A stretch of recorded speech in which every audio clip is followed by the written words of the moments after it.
Pour lire la Bible avec profit, je te propose de ne pas te laisser distraire.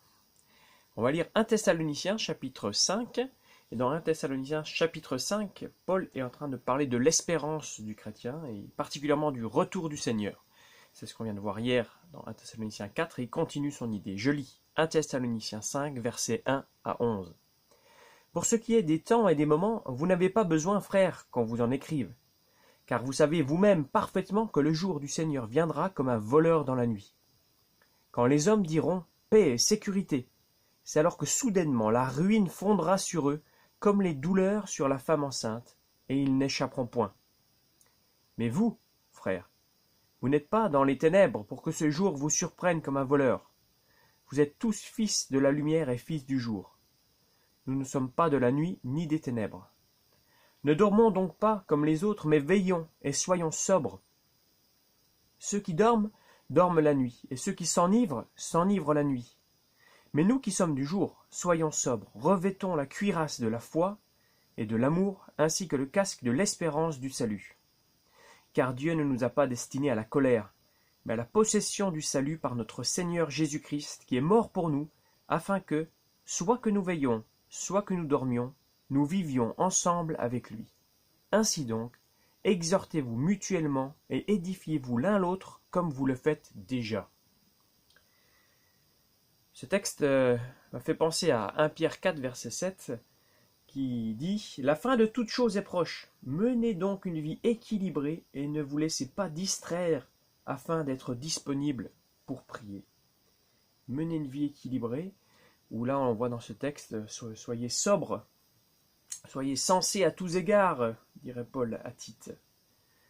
Alors, comment persévérer dans la prière, la lecture, en ayant un temps avec Dieu, en ayant ce temps de manière régulière pour vivre une vie équilibrée? Je te propose quelques conseils pratiques qui ne sont pas écrits dans la Bible, mais qui ont du sens. Premier conseil, ne te couche pas trop tard. Et puis, avant de te coucher, prépare le lieu où tu as rendez-vous avec Dieu. Prépare-le comme tu prépares un rendez-vous.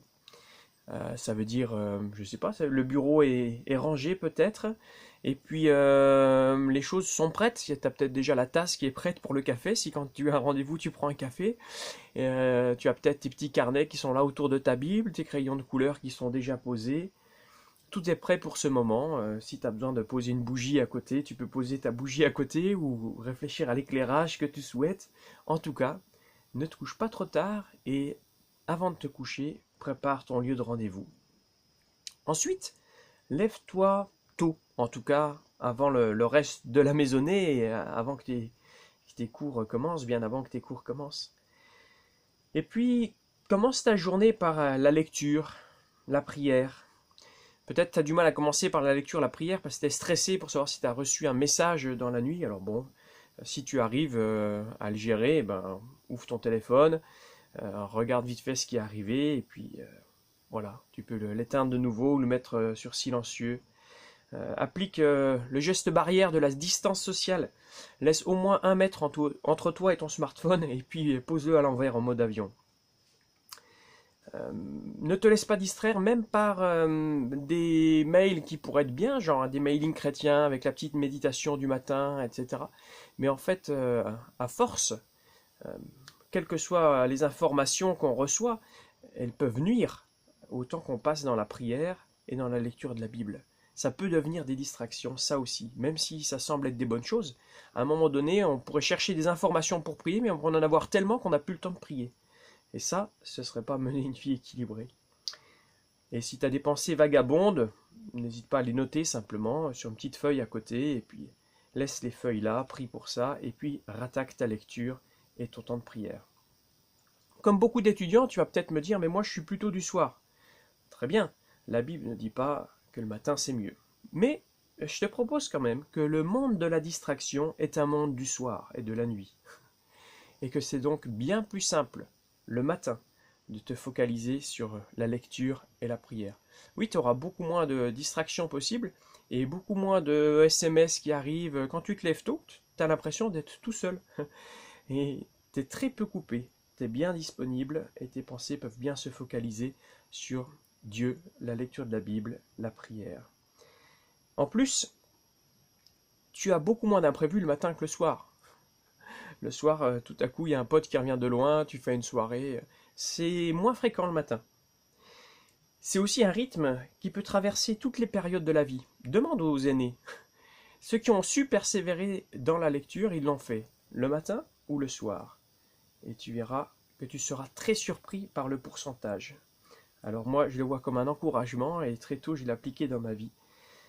Pour mener une vie équilibrée, on se lève tôt et puis on attaque par la lecture, la prière. Et c'est bénéfique pour veiller, pour vivre sobrement. Et puis peut-être au verset 11 du chapitre 5, on voit un encouragement aussi à justement nous encourager ensemble à le vivre. Exhortez-vous mutuellement, édifiez-vous comme vous le faites déjà. Alors c'est ce qu'on est en train de faire en ce moment avec le feu, en lisant la Bible ensemble le matin. Et peut-être tu peux dire que sans qu'on soit tous ensemble le matin à 7 heures, tu l'aurais peut-être pas fait tout seul. Mais voilà, c'est comme ça qu'on s'encourage les uns les autres. Et quand cette période de confinement sera terminée, on pourra continuer à le faire. Peut-être si tu participes dans un petit groupe de croissance, si tu as deux, trois amis qui veulent t'encourager, et puis on se tient au courant de temps en temps de comment on le vit. En tout cas, pour lire la Bible avec profit, ne nous laissons pas distraire.